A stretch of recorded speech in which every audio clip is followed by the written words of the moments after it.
It's that time of year when many people slow their alcohol intake, dry January or just some New Year's resolutions. But it's also part of a bigger trend around drinking that might have the writing on the wall for the industry.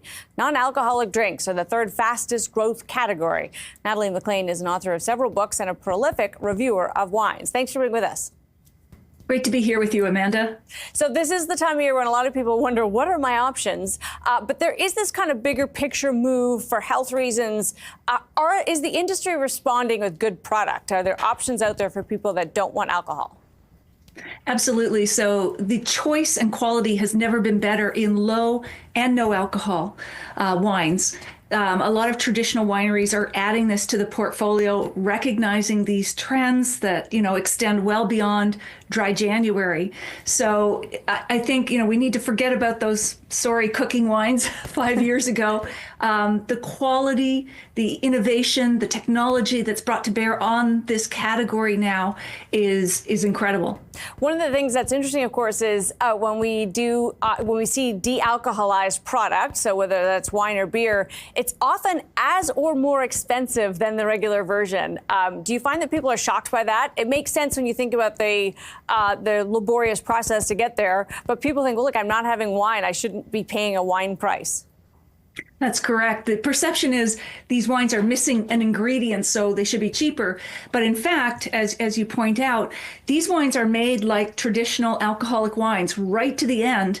And then there are additional steps through either evaporation or filtration to remove the alcohol. So there's actually a 30% volume loss when you create this, and the process itself is longer. Therefore, the price tags are usually higher.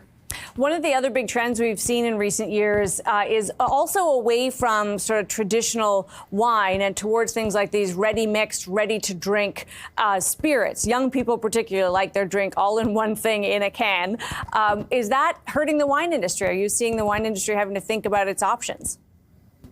The wine industry is having to think about the way it does business, period.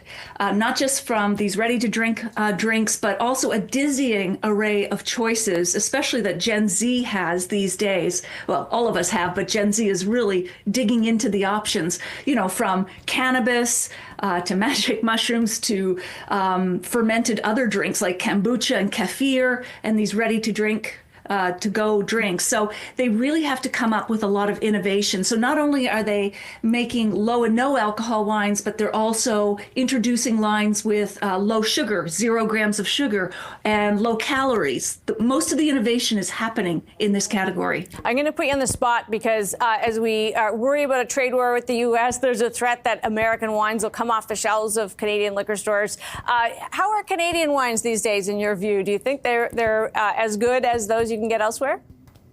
Absolutely. I'm biased, but actually I'm paid not to be biased.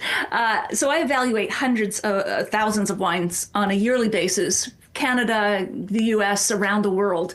And our wines stand shoulder to shoulder, quality-wise, price-wise, value-wise, as those from around the world. We will be okay if we're having to drink more of our own.